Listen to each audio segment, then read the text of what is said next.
Hi, thank you so much for joining us. We will go ahead and get started in just a minute.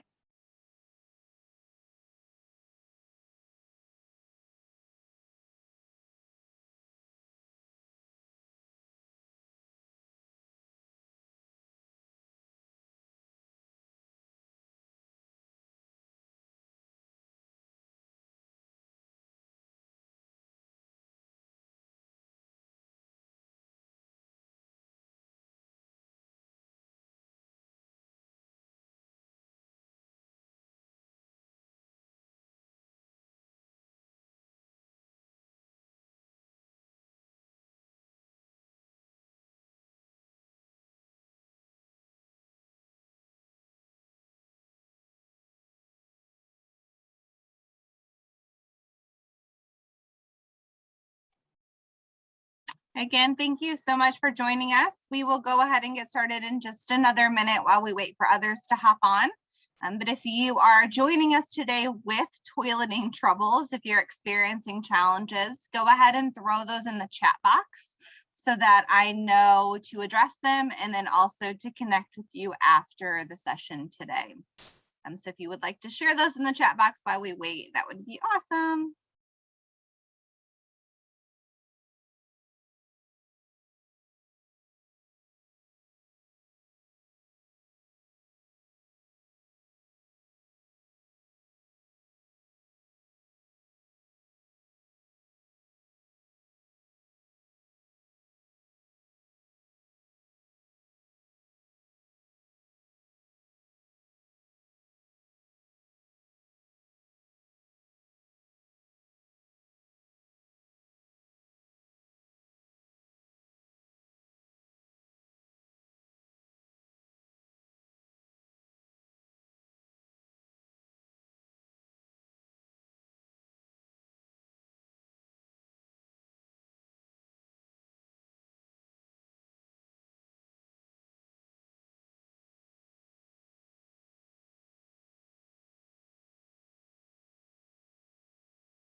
Awesome. Thank you, Don, for posting something in the chat for us. So recognizing that they need to go to the bathroom, but they're not going. So not going into the bathroom to go, how to encourage them to go. So he probably has other things on his priority list other than going to the potty. Yeah. And then Christina says that my daughter is nearly 3.5 and shows almost no interest. That is definitely a common concern, especially at that age when, you know, they figured out that they can do their own thing, right? So not swayed by peers, rewards, nothing, and shows a lot of resistance when it comes to toileting. So we have a motivation concern, we have kind of a resistance concern. And then we have like a diapers are cool, like I'm fine in diapers concern. So sometimes she'll tell you she needs to go and sometimes she won't. But that recognizing kind of that feeling of needing to go is not there. Awesome. I know we had a lot of people registered for today's session, whether they were wanting to attend the live session or just watching the recording. So between what I prepared and then these questions that are popping into the chat box, we will definitely be able to address a wide variety of challenges and struggles around toileting, hopefully to give you guys some strategies to try at home or maybe a different perspective when it comes to toileting. And then looks like we have some more popping in. So no accidents for a while. And then kind of this spike in accidents.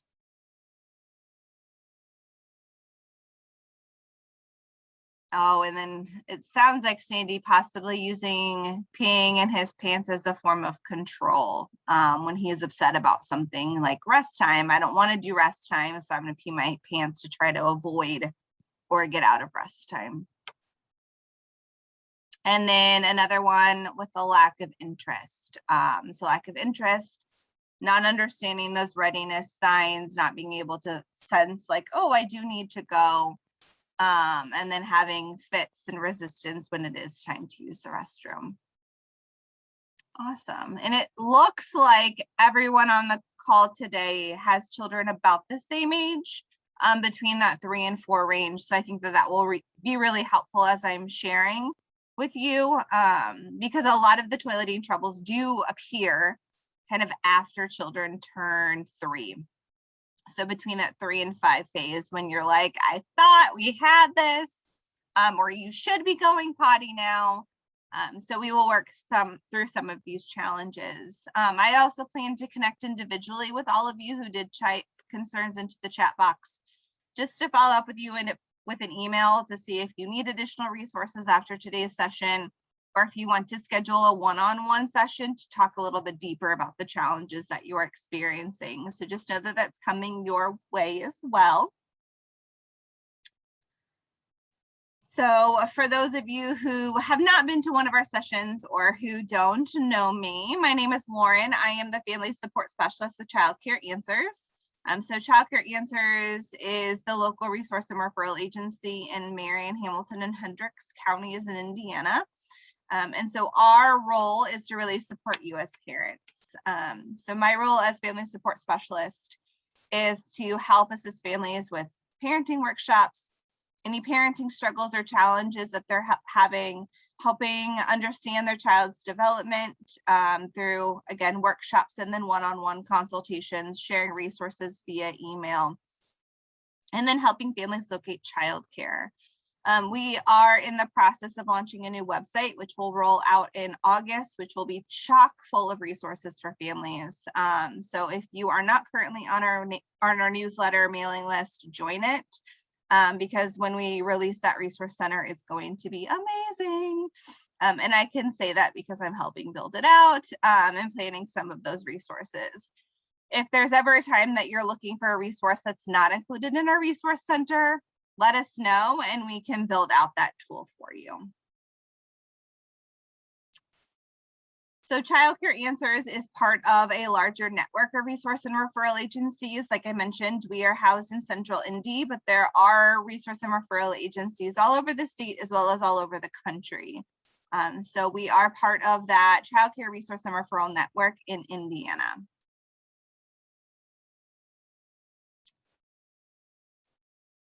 And then if you do not follow us on social media, do it. We record all of our sessions and post them on YouTube. We share registration links for all of our upcoming workshops on Facebook. So follow us there. Today's session is being recorded. So you can access the link to that after the fact. You will get an email probably early next week with a link to that YouTube video, and then you can share it with friends and family or rewatch it, as well as view all of our other recorded workshops.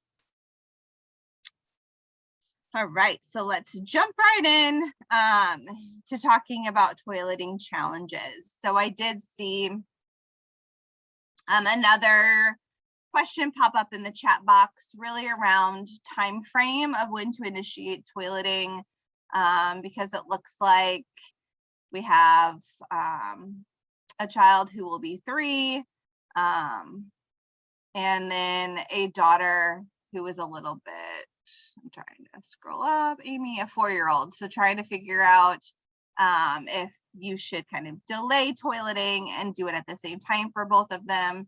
And then also you guys are moving. So having a lot of transitions and trying to figure out when to initiate toileting, how to do them together, if you should do them together, and all of that. So we will talk about that as well. So based on what you all said in the chat box, it definitely aligns with those common challenges that parents face when it comes to toileting. The number one common challenge is really around child development. So is my child developmentally ready for toilet training? And what developmental milestones really should I be gauging when it comes to development? And so if I heard, I'm toilet training, my biggest challenge is that my 18-month-old it's not working, then the first thing I would say is your 18-month-old is just not ready yet. Developmentally, they're just not there yet. And based on everything that you guys are writing in the chat box, that developmental piece is probably there with all of your kiddos. They're all around the ages of 3 and 4. So developmentally, from that standpoint, they are ready for toilet training. Where other things come into play is adult expectations and pressure around toileting. Children lack a lot of control in their lives. So they exhibit control in ways that they can. And a lot of times that comes out through toileting challenges, sleep challenges, and feeding challenges, because they do have control over those pieces. Also, our adult expectations. Are they in line with what a child is actually capable of doing?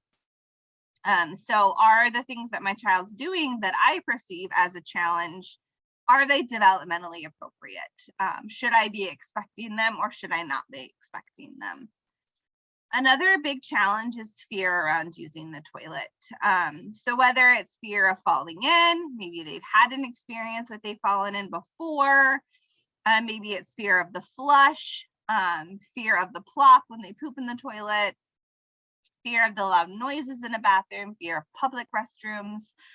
Fear can be something that really causes challenges when it comes to a child reaching toileting success. They have some of the skills, but they're just not fully successful toileting because of these fears. We also have kiddos who may experience some physical limitations when it comes to toileting. So they just really can't feel the need to go like their same age peers. They may have had frequent UTIs or something that's preventing them from reaching toileting success on a physical standpoint. And oftentimes they have children with special needs who fall in this category, that they're not able to get on and off the toilet like their same age peers, or they're not able to feel things the same way as some of their same age peers. And then two that I've kind of noticed in the chat as well is this regression, that they were having some of the skills, but then they're losing those skills, or they just don't care. Like they were dry and then all of a sudden now we're having frequent accidents or things like that. Or this motivation, like I'm good in my diaper. I don't need to be in undies. I'm fine. Like we're good here. So are we there developmentally, but we just lack motivation to kind of finish the process of toileting? So I think it's important to kind of start with what's typical, because toileting success truly hinges on a child's physical development and their behavioral milestones and not on age. So a 2-year-old can be very successful and fully toilet trained, where a 4-year-old is still working on those skills, because it is truly about their development and their behavioral milestones, their social emotional development in the setting that they've been given to be successful in. So toilet training is really rewarded through patience.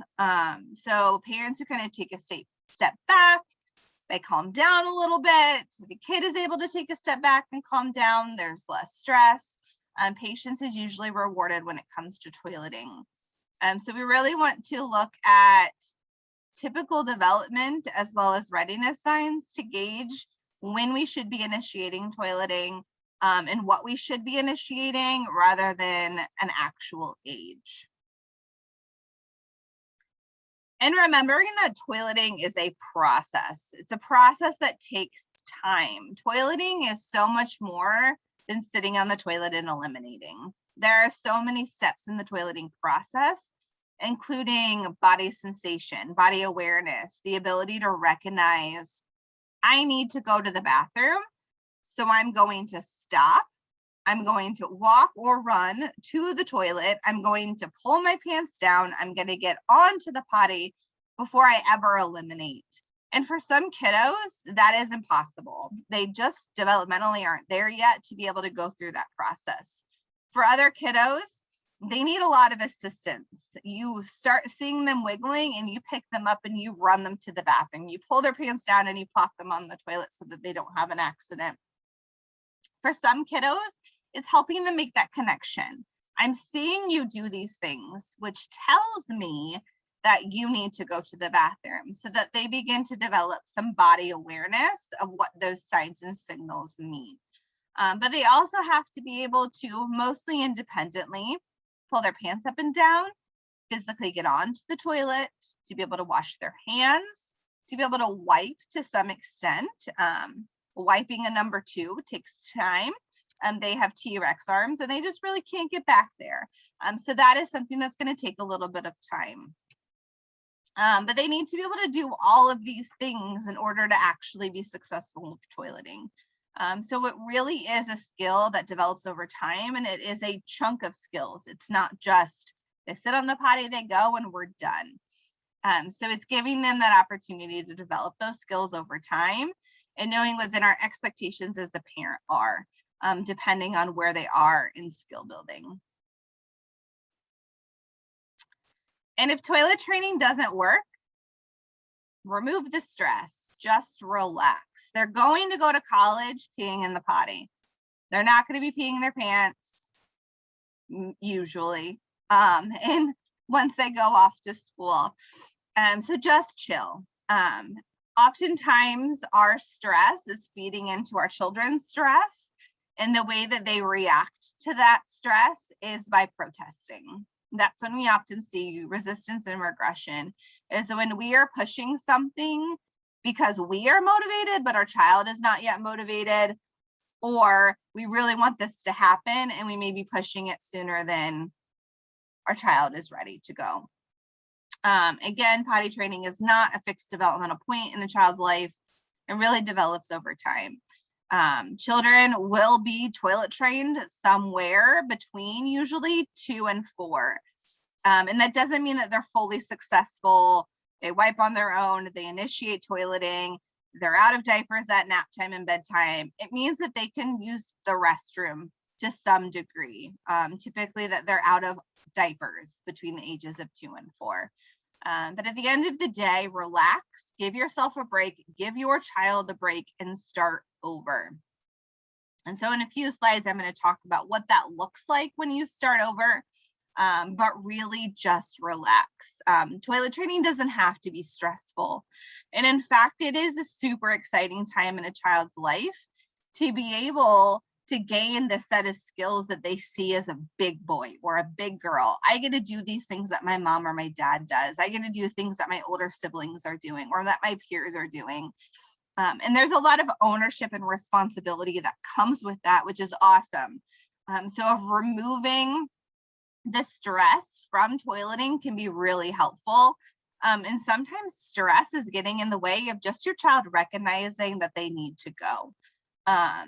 And so I promise toileting does not have to be stressful. I was a TWS teacher, toilet trained a lot of kiddos in my classroom. Peer pressure potty training works. And I understand that a classroom environment is very different than a home environment. Our environment was set up to get pee everywhere, where home may not be set up that same way. But I also have 2 kiddos. I have a 3-year-old and an 8-year-old, and both were potty trained successfully very early. My 3-year-old will be 4 in October, and still will occasionally have accidents because she's not motivated to go. There are other things that are more motivating. It's way cooler to stay outside and play than to stop to go pee. So I'll just pee my pants because I don't really care that I pee in my pants. And that doesn't necessarily mean that she isn't toilet trained. She's in underwear. She goes to the bathroom successfully on her own. She initiates, but she has the occasional accident, mainly because she just doesn't care or she doesn't want to stop what she's doing to go.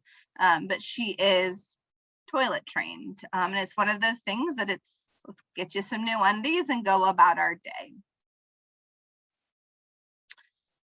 So here are the readiness signs for all children. And this is kind of your starting off point.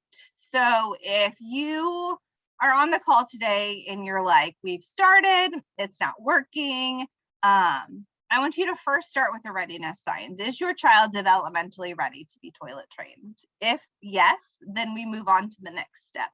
But if they're not, then it may be a time to just stop toilet training, wait till you see some of these readiness signs, and then start over. So these are the readiness signs, again, for all children, both children with special needs and typically developing children. And again, this is not based on an age, this is based on development. So some kids are going to hit these developmental milestones around age 2, and others you may not see them hitting them until the ages of 3, 4, 5. It really just depends on the child. So the readiness signs are that they notice when their diaper or clothing is wet or soiled. They're beginning to exhibit some discomfort after they have gone to the bathroom, whether that's in their undies or in a diaper. Kiddos who are cloth diapered tend to notice this way quicker than kiddos who are in a disposable diaper. And that's because a disposable diaper does a very good job of wicking away moisture so that they don't feel wet. So if this is the only sign that you're not seeing, it may be important to switch to underwear and allow your kid to have accidents in their underwear so that they actually feel what it feels like to be wet, because being uncomfortable after they've gone to the bathroom is a huge motivator in wanting to stay dry. If I don't even feel wet, then I have no motivation to stay dry. They're also showing interest in self-care. They're interested in dressing and undressing. They're interested in hand washing. They're interested in toilet. They have some motivation there.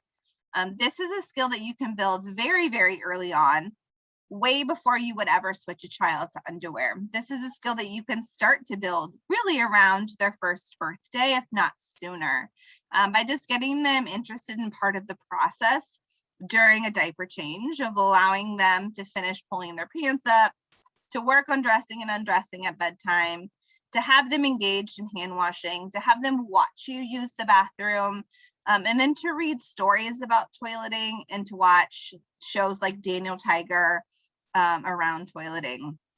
I'll be the first to admit that Daniel Tiger probably single-handedly potty trained both of my children, and I'm not really ashamed to admit it.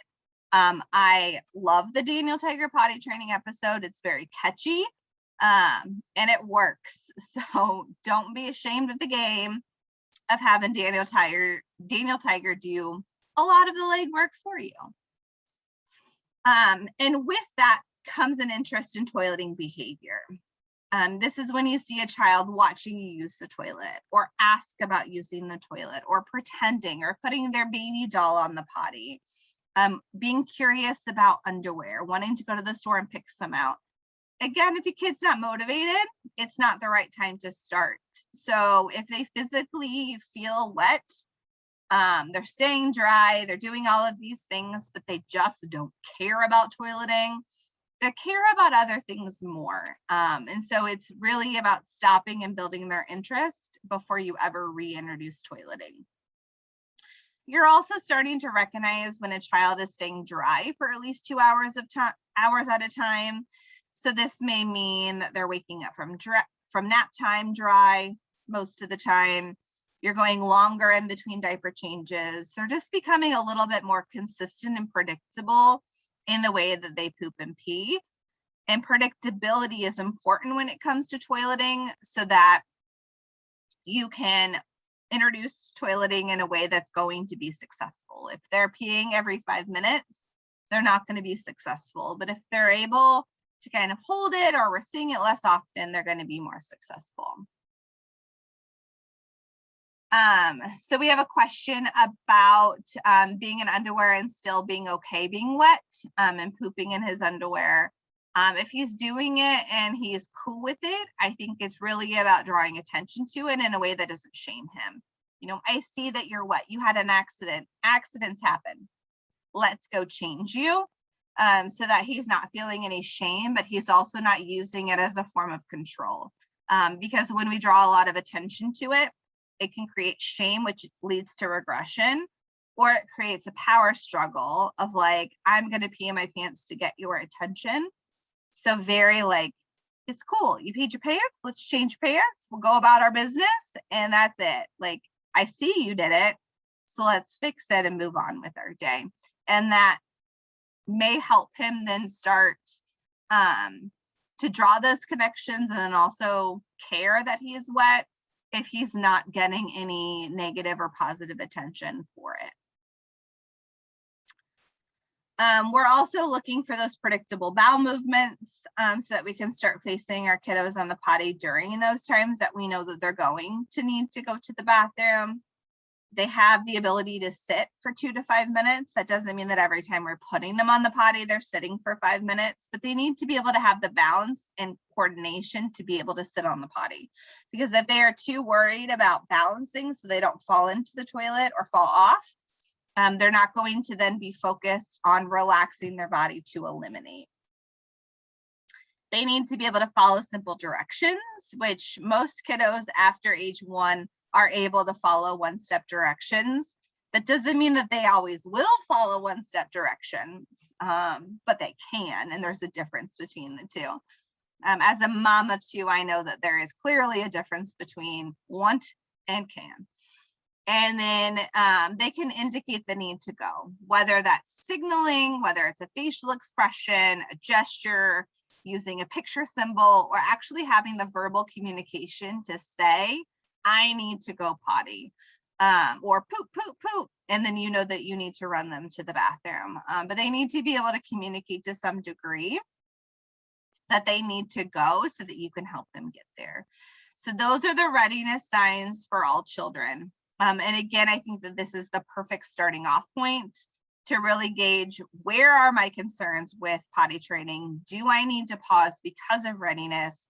Are we showing all of these, but it's still not working? Where do we need to make those connections?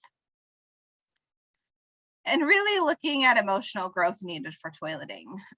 So really understanding that their social emotional development plays a big role in the want to go to the bathroom and the motivation to use the restroom and the ability to actually carry through with this.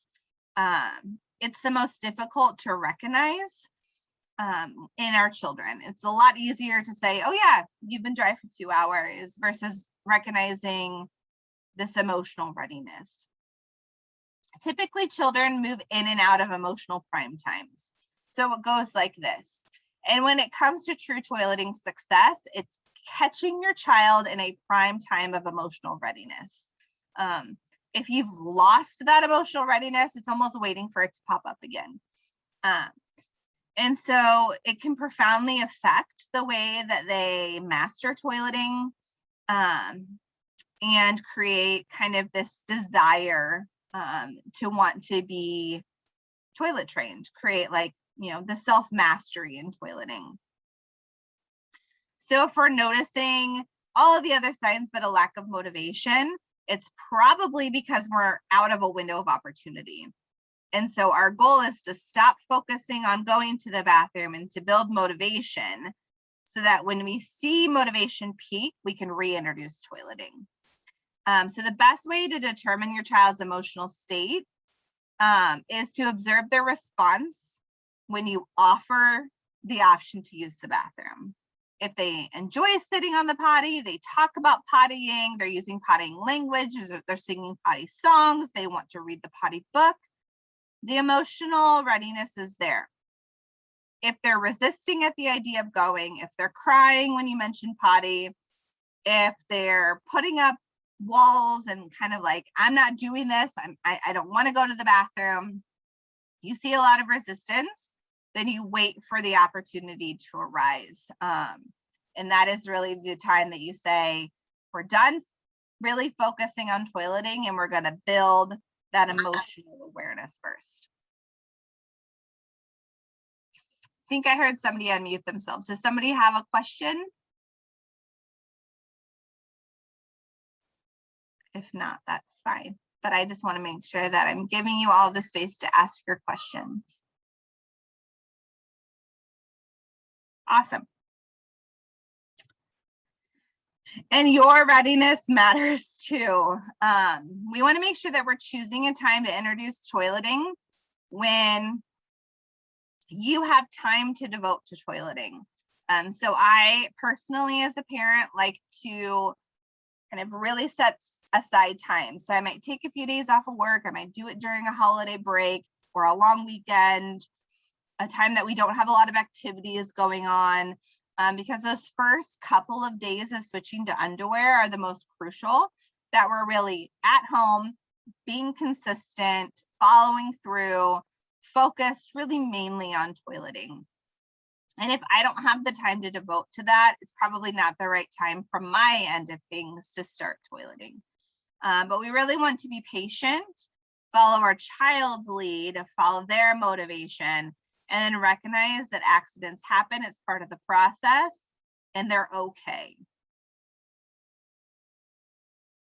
So when things aren't going well, we want to reduce stress. We want to look at the rewards that we're offering our kiddos. We want to possibly change the setting or take a pause. That is usually kind of your recipe for success, is making adjustments to one or more of these areas. So reducing the pressure around toileting, whether that is the pressure on you or the pressure on your child or both. Trying incentives or rewards. Behavior modification works. It works for adults, it works for children. This doesn't mean that you have to go buy them a giant cake every time they poop on the potty. You know, a mini M&M or a sticker or a high five goes a long way. So instilling rewards does make a difference when it comes to toileting. But again, those don't have to be food rewards. They can be praise. They can be tangible objects that they can play with. You get to decide what those rewards are based on your child. And we'll talk more about rewards in a minute. Really identifying the setting. Is there something in the physical environment that is preventing success? And then do I need to pause and take a few months off? We have a comment that says, I took the diaper away and my son would cry as I would change his underwear when he's wet, saying he wants a diaper instead. And so we may just have that emotional readiness piece may just not be there when it comes to toileting, that he's just not ready to leave his diaper. And trying some incentives or rewards may help increase the motivation to want to be in undies. So if we decide to take a pause and start over, this is what it kind of looks like. Also, if you're thinking about kiddos who you've never even initiated the process of toileting with, it looks something very similar. So number one is building comfort. It's sitting on the potty clothed. It is practicing flushing. It's dumping their poop diaper into the toilet and saying, bye-bye poopies, flushing the toilet and letting it go. It's reading books about toileting. It's talking about toileting. It's watching shows and singing songs. It's creating this environment where toileting just becomes part of the language that we speak and part of conversation with no stress. My son was super into poop. He had a poo at the zoo shirt. There's poop of different animals all over it. That coupled with, he was very curious about size difference of poop. So he would always ask to see his poop in his diaper before we would dump it or throw away his diaper, because he wanted to see what size it was. If it was a big poop, a small poop, a long poop, a short poop, it was what it was. And it became something very normal in my house, which I think led to his motivation around toileting. Because if you poop in the potty, you really get to see how big your poop is. And just, it created interest and comfort around toileting, that toileting wasn't this big, crazy thing to achieve. It was just something that everybody does. It's also important to create a consistent routine and go at certain intervals. So we always practice sitting on the potty when we wake up from nap time or in the morning. We always practice after mealtime. We always practice when we change diaper. That there's some consistency when it comes to that routine. And children thrive on consistency regardless of what it is. So incorporating consistency and routines into toileting can help your child know what to expect and create toileting success. Also, if your child needs to go, if they're showing the signs, get there quickly. So this is why you want to make sure that when you do switch to undies, that you're not out and about very much, because it may not be as easy to get to the bathroom when you're out at the store than it is at home. And then ditch the diapers. Don't do pull-ups. Don't delay switching to undies. Even if your child is peeing in their undies 5 times a day, be very nonchalant about peeing in their undies and switch to undies. The longer we keep children in diapers, the longer it takes to toilet train them. So switch to undies as quickly as you can in the process when your child is not resisting underwear. So we want them to be motivated and excited about underwear first, and then switching to underwear as soon as possible. Have them go pick out undies. Let them buy underwear. Give them money and let them have ownership of doing it. Pick out whatever undies. If boys want girl undies, go for it. Girls want boy undies, whatever. They're just underwear. You get whatever character that you want. And then we can talk about, keeping Elsa dry or keeping Sky dry, and having some motivation. Let them choose what underwear they want to wear in the morning. Let them pack a bag of their favorite underwear to take with them when they go on outings, so that they have some ownership of them. And yes, diapers at night are totally cool. Nighttime training is a whole other beast to handle that I'll talk about in a minute. But yes, thank you for bringing that up, because that is a whole other situation. Yep. And then teach hygiene along with toileting. So hand washing goes along with toileting, wiping goes along with toileting, but know that they have, again, T-Rex arms and they can't reach for a poop. So it's wiping for them first and then letting them go back and finish, but giving them that control to be able to be part of those self-help skills of wiping and hand washing. And then again and again and again, accidents happen. So stay calm, be prepared, and clean it up immediately. It's no big deal. You peed your pants, cool. You pooped your pants, it's fine. Like, no big deal. We'll clean it up. We'll go about our day. It's not that deep. Have extra clothes with you. I love a wet bag. I cloth diapered, so we had wet bags left over from that, but I think that all parents should have a wet bag. If you don't know what they are, you can buy them on Amazon. You can buy them in most stores. And it's just a bag. It's like a Ziploc bag that keeps everything together. The liquid doesn't come out, but it's washable, so you can use it over and over again. We use them when we go to the pool. They're in the diaper bag. I have one in the car in case somebody vomits. I just be prepared is best case scenario. And when we scold, we discipline, we punish, we shame our children for accidents, it actually decreases the likelihood that our child is going to reach toileting success. So it delays toileting rather than promotes toileting success. So we never want to draw a lot of attention to accidents, shame, scold, punish our children for them. And like I mentioned before, rewards work.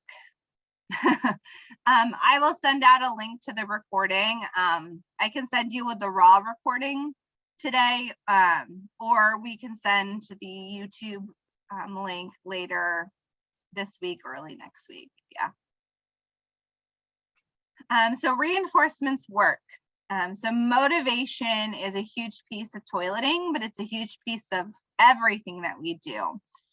So we really want to praise all attempts at using the toilet, even if nothing happens. So when I approach rewards or reinforcements, I choose what my reinforcer is going to be. A mini M&M, a jelly bean, a sticker, a high five, a box of dollar store toys. Whatever you decide your reinforcer is, you decide. Every child is different. My daughter is super food motivated, so we always use candy as a reward for her because it works. Other kids are like, I'm not cool. I'm not into treats. Like, that's not what I'm into, but maybe an extra book at bedtime is a reinforcer that I can get behind. So we want to praise all attempts. So I start with praising sitting on the potty. So every time you sit on the potty, whether it's clothed or unclothed, depending on where your child's at, we always started with unclothed. You pull your pants down, you sit at the potty, you get a mini M&M. We're going to phase out that reward to now you have to actually go on the potty. So we're successful with that. It's working. We're sitting every time we get our diaper changed. I'm excited about sitting. I'm excited about my reward. Now we're phasing out that reward and only giving you one mini M&M for peeing on the potty. 2 for pooping. Okay, cool. We're successfully going. We're recognizing what it feels like to go. I'm going to phase out that reward. And it takes time between all of these stages. It just depends on every child. Every child's different. It could be a week. It could be 2 months. It could be a year. And I'm going to phase out the reward for sitting and eliminating. And I'm going to phase in the reward for initiating. So now you don't get an M&M just for going. You have to go on your own without being reminded to go. And then you can slowly phase that out to the not getting rewards. My daughter she'll be 4 in October. She's been in undies for almost 2 years. And there will be random times that she'll be like, I peed on the potty. I get an M&M. Sure, man, here's an M&M. 3-4 weeks go by, a year goes by. She'll ask for an M&M. Sure, you get that M&M. Because it works. She's needing that reinforcer in that moment. So you want to actively reinforce and motivate the first step that's the trickiest. So maybe it's sitting isn't the tricky part, but going is the tricky part. So that is the part that you want to reinforce. So we're successful with this. Initiating is the part that we're struggling with. That's the part you want to reinforce. And choose a reinforcer that your kid is going to be reinforced by. That motivates them. A big hug, yes. And you can do, yes. Can I ask you a question? Yeah, I'll put my camera on, so I'm here. So my 3.5-year-old is, well, she's not too interested, but she seems like some signs. But then she wanted a Paw Patrol. Well, she loves Paw Patrol naturally, and then I was like, okay, so she loves baseball hats, and so I was thinking I'm going to get her a baseball hat for Paw Patrol. But then so we picked it out on Amazon and it's ordered. And then it dawned on me, well, maybe I'll use it as like a reinforcement. So I said, like the next day, I was like, oh, so if you just go actually to the bathroom in the toilet, then you one time only, like a low bar, then you get the hat. And she was mad. She's like, no, I don't want to do it. So now, do you think that's it's going to backfire because she's not emotionally ready? Or do I just I said, well, we're going to keep the hat on the top of the refrigerator. I wasn't frustrated. I just said, okay, that's fine. You wait, you do it when you're ready, but you're not getting the hat until you're going to do it. And we'll just keep it on the refrigerator. But do you think it's going to make her mad? Who knows? Without knowing her, I don't know how she's going to respond. If we have a motivator as this like big thing that takes a long time to earn, then it creates this environment where you're like, forget it, I'm not going to earn it. Like, this is too difficult. So she may need some little rewards along the way, or a sticker chart so that she has a visual. Like, you get a sticker every time you sit on the potty. Once you have 5 stickers, you get the hat type of thing. Or you could use it as, while you're sitting, it can be your potty hat, and you get to wear it while you're on the potty. And so that she's getting that more immediate feedback rather than like this big prize that I'm trying to earn. Because I had her sitting on the toilet for like a month, maybe about a month, like regularly every day, and between the daycare and myself, and then it wasn't working. So we took a step back. But I think those are good ideas to like not make it bigger. Sorry. Oh, you're fine. Joking. Goodness. So I think that would work better, because I think it's going to be even though she's comfortable sitting, she never went. So, well, she said she went once. I didn't see her. So And that's what she said to me. She goes, I did go. And I was like, I did go. that wasn't, I was like, well, that was a while back. And I don't know. She's very honest, she seems, but I didn't see. I was in the bathroom and she's like, I went. And I was like, well, okay. Yep. So I gave her a sticker because And she has a her sticker. version of going may be different than your version of going. Her version of going is like, I went into the bathroom and I sat on the potty, like I did go. And yours is like, you have to eliminate. So then when she hears, well, you didn't go, she's like, she feels defeated. Well, like, I thought I did this. Now you just rained on my parade. Kind of like this, screw you, I'm not going to go then.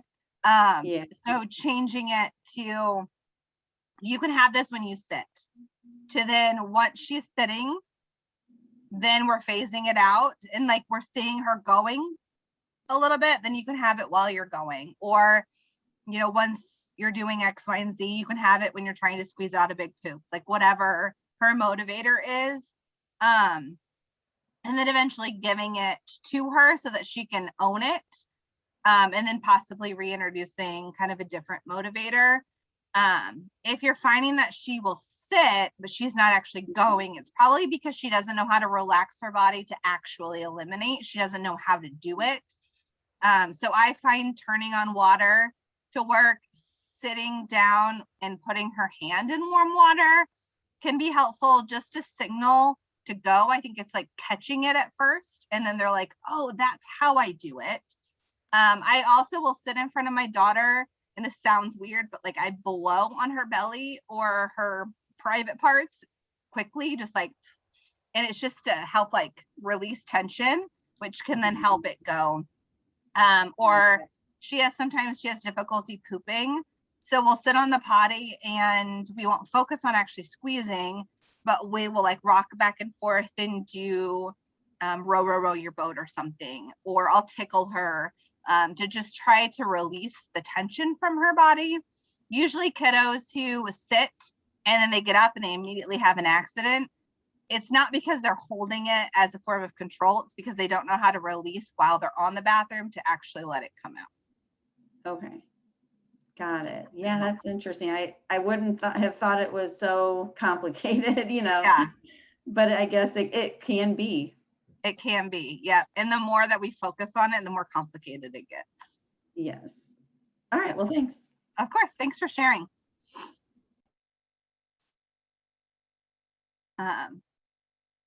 And just something to keep in mind with motivators like candy or things like that is if your child is in childcare, they can't use rewards for toileting, especially food, but they're oftentimes not needed in childcare because we're toilet training 10 kiddos at the same time. That group environment is motivation enough, and then you can give the reward at home later. Oftentimes, like punishing a child for something that they do in childcare is never recommended because it's gone, it's happened already. But giving them a trinket when they get home for going potty at school, they know that it's linked to toileting, and it's just giving them the positive phrase alongside of their motivator, which is going to keep them going, which helps. I know that we're running out of time, but if you have to pop off, it's fine. So some of the physical barriers to toileting are really around this lack of feeling like I need to go, which I just mentioned, holding stool in and only wanting to release in a diaper.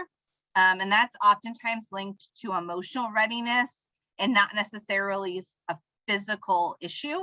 But if it becomes an issue around constipation where they're afraid to go because they're afraid it's going to hurt, then that is something to talk to a pediatrician about. But if they're just holding and asking to go in a diaper, that's really an emotional readiness piece and not a physical readiness issue.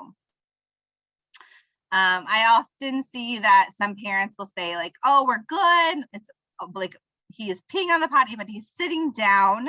We're not standing yet, so we're not successful in toileting. And that doesn't mean that you're not successful in toileting. He is 100% toilet trained. It's just working on the next step, just like wiping. Or toilet trained, it's just working on the next step of the process, which will happen later. Nighttime dryness, that'll happen later, but that doesn't discredit the fact that they're initiating going potty during a wait time, or they're initiating and sitting. For boys, when we're sitting, just make sure they push their penis down, or it's a fire hose and it will shoot everywhere. So if you haven't started the toileting process and you have a little boy, just keep that in mind, that they need to push their penis down. And delay standing as long as you want. That can be a skill that they learn later. They're not going to college sitting down to pee, and if they are, like, who really cares? But as a mom of a boy whose mother taught him to pee on the potty way too soon, I'll save you some cleaning and just let them sit down for a while. And if they're eliminating right after sitting, I just mentioned that that it's usually just like this relax issue that they don't know how to actually eliminate. And it's more of building that awareness and relaxing while they're sitting on the toilet. And then if we're seeing a regression or a resistance, it's oftentimes because we're either pushing something that we shouldn't be pushing, or because there's been a change or a stressor that entered a child's life. So if we're switching to a toddler bed, we're taking away Passy, we have a new sibling coming, we're moving homes, COVID, these can all lead to regressions in toileting. And the best way to approach regression is it's no big deal. It's fine, you just peed your pants 15 times today. No big deal, we'll get it later. You got this. Just give it time. If we don't draw attention to it and we give it time, it will go away. It will all work out in the end. If you know that there's a big stress coming up, like moving homes or things like that, keep that in mind when you're approaching toileting, knowing that you're probably going to see some resistance and some level of regression. And maybe you delay things a little bit, or you carry a potty seat with you everywhere you go, or you increase your motivator, but do something to help with kind of lowering the stress. If your child has joined the resistance, they're not emotionally ready yet. Just stop, start over again in a couple of months. If there is just flat out resistance, do not fight the fight. Just stop and then follow their lead. And last but not least, nighttime dryness. So this has already been mentioned in the chat, and I've kind of talked about it a little bit, but staying dry during sleep takes much longer. So when I consider a child toilet trained, they are going to the bathroom, they are in underwear, they probably still need reminders, or they're initiating on their own, either one, and they're not having 5 accidents a day. They're having the occasional accident, but they're probably still in diapers at nap time and nighttime. That takes longer. So give yourself some grace and know that children typically achieve nighttime dryness between the ages of 3 and 7.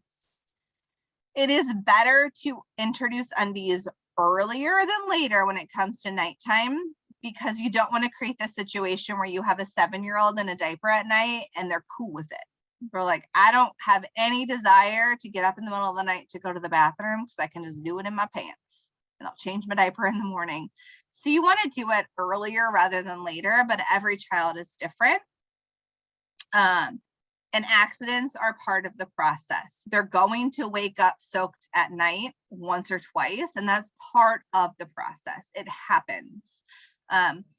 I personally find it very helpful to wake up my child before I go to bed and set them on the potty, to give them a couple extra hours of being able to stay dry. So my son is not a heavy wetter. He doesn't pee very much. He can wake up in the morning and still wait an hour or two before he pees. I don't understand it. He was nighttime trained at 2.5, which is unheard of. That is not typical by any means. My daughter will be 4 in October, and she still is not successful all night long. I won't allow her to go all night. She's in underwear at night, but I wake her before I go to bed to help her make it to the morning. I would rather take her before I go to bed than a situation where she's waking up at 5 a.m. because she needs to pee, and then she thinks she's awake for the rest of the day. So nighttime dryness does take longer, and that's totally fine. So hopefully you have some strategies to try when it comes to toileting, but if you are truly seeing any of these things, it may be time to seek help one-on-one, whether it's a pediatrician or scheduling a free session with me. It's really maybe time to dive a little bit deeper into your child's toileting struggles. So if you know that they're ready, but you're still having difficulty, they have every readiness sign, but they're still showing difficulty. They have a diagnosed special need, and maybe your typical toilet training tactics aren't working. There's frequent bedwetting in a school ager. Your child's over 4 and they just have zero interest whatsoever. And then if you're struggling to be on the same page as your child's teachers or other caregivers, these are all opportunities to connect with your pediatrician as well as me or another therapist to talk through kind of some of the challenges that you're seeing at home and to offer some very tailored strategies for your situation. So don't hesitate to reach out. And question, when I'm talking about diapers, am I talking about pull-ups too? Yes, pull-ups are a glorified diaper. So she's toilet training with underwear pull-ups and pull-ups at night. I would drop the pull-ups and only do undies. Pull-ups are nice when they're learning how to go to the bathroom because they can pull them up and down. I like pull-ups in like an 18-month-old or an early 2-year-old. But once you're truly trying to start toilet training, drop the diaper, drop the pull-up, and go straight to undies. And then she may still need a pull-up at night briefly as you're working on nighttime dryness. So thank you for bringing up pull-ups, because that is something I shouldn't assume when I talk about diapers that everyone also hears pull-ups in that as well. So again, thank you so much for joining me. Again, this session is being recorded and will be posted on YouTube and sent out to you because I know that there are a lot of strategies that you're trying to write down or that you want to connect with. So you will get this. I will also send an email to everyone who typed a question in the chat box to follow up with you. But I will hang on for a little bit to answer any questions that you might have. I'm going to pull up a poll just to kind of gauge if you like our sessions, if you still want webinars, if you're ready for face-to-face, if you just want to find resources on your own, whatever it may be. So if you could complete that for us, that would be great. And then as well, as we are building out our new website with that resource center, we are also wanting to highlight testimonials from parents. So if you have an aha moment from today that you wanted to share or something about the work that you have done with Child Care Answers or that you've learned in one of our sessions, type that in the chat box so that we can capture those and put those on our website. But again, if you fill out the poll, if you're done, feel free to log off. If you have questions, I will hang around because I know that this is a session that brings a lot of questions. I'm sure you all came here with a lot of questions. So I will hang around for you. Take care. Lauren, just really quick, one other question. So do you think it's a bad idea to put underwear on, say my daughter, and then a pull up over that? So then she kind of feels like if she has an accident and then, but then like kind of less messy? I would do that like in the car or out at the store, but not at home.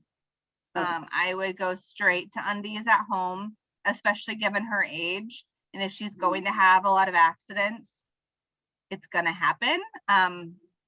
Being warm out is a time where it's okay to have a lot of accidents. Maybe go outside and bring the potty seat out with you and set a timer, go sit every 30 minutes. But just showing her that it's okay to have accidents because she may need to pee in her pants a few times before she feels what it feels like to actually go. And I did have her in underwear one day, like 2 months ago. And then she did have an accident, but she held it like almost all day until like 4 o'clock. Yep, So, and push a lot of fluids. yeah, okay, got it. So I had another question, but it left me. So you're fine. all And right, well, we go can ahead. connect one-on-one if you want to do like a Zoom meeting to chat one-on-one, if you want to try some of these and then kind of connect in a couple of weeks. You Mhm. just want to email me, whatever, I'll follow up with you via email just to say like, hey, here's my contact information. But it may be just taking like 2 days to go to Undies, make a big party about it, sitting every 30 minutes and really just building her motivation. Only if she's motivated though, right? Right, Yeah. right. Okay, great. Thank you. Yeah. Have a potty party. Yes. Bye.